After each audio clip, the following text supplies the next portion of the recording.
Assalamualaikum sahabat YouTube. Apa kabar Anda hari ini? Semoga selalu dilimpahkan rahmat, nikmat, hidayah, serta keberkahan.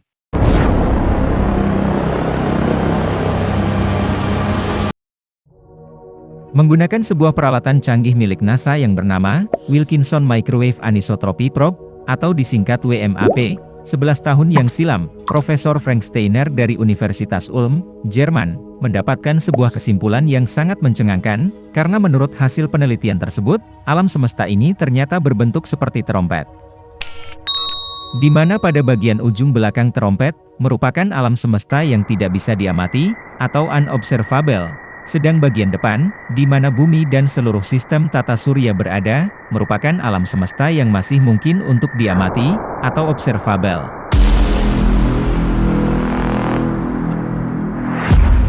Mengutip dari kitab Tanbihul Ghafilin, jilid 1 halaman 60, ada sebuah hadits panjang yang menceritakan tentang kejadian kiamat, yang pada bagian awalnya sangat menarik untuk dicermati. Hadits ini diriwayatkan oleh Abu Hurairah. Abu Hurairah radhiyallahu anhu berkata, Rasulullah shallallahu alaihi wasallam bersabda, ketika Allah telah selesai menjadikan langit dan bumi, Allah menjadikan sangkakala, dan diserahkan kepada malaikat Israfil. Kemudian ia letakkan di mulutnya, sambil melihat ke arsy, menantikan bilakah ia diperintah. Saya bertanya, ya Rasulullah, apakah sangkakala itu? Jawab Rasulullah, bagaikan tanduk dari cahaya. Saya tanya, bagaimana besarnya? Jawab Rasulullah, sangat besar bulatannya, demi Allah yang mengutusku sebagai nabi, besar bulatannya itu seluas langit dan bumi, dan akan ditiup hingga 3 kali. Tiupan pertama, nafhatul faza, untuk menakutkan.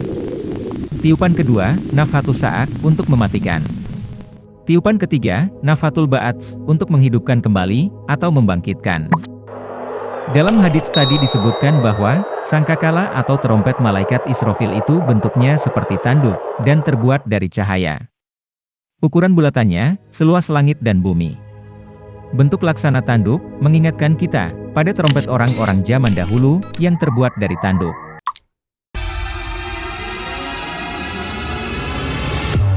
Kalimat seluas langit dan bumi, dapat dipahami sebagai ukuran yang meliputi, atau mencakup seluruh wilayah langit, sebagai lambang alam tak nyata atau goib, dan bumi, sebagai lambang alam nyata atau syahadah.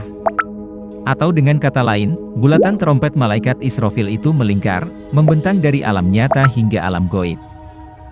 Jika kesohihan hadits tersebut bisa dibuktikan, dan data yang diperoleh lewat WMAP akurat dan bisa dipertanggungjawabkan, maka bisa dipastikan, bahwa kita ini bak kunang-kunang, yang hidup di tengah-tengah kaldera gunung berapi paling aktif yang siap meletus kapan saja. Dan Allah telah mengabarkan kedahsyatan terompet malaikat Israfil itu, dalam surah An-Naml, ayat 87, yang artinya, dan pada hari ketika terompet ditiup, maka terkejutlah semua yang di langit, dan semua yang di bumi, kecuali mereka yang dikehendaki Allah. Dan mereka semua datang menghadapnya, dengan merendahkan diri.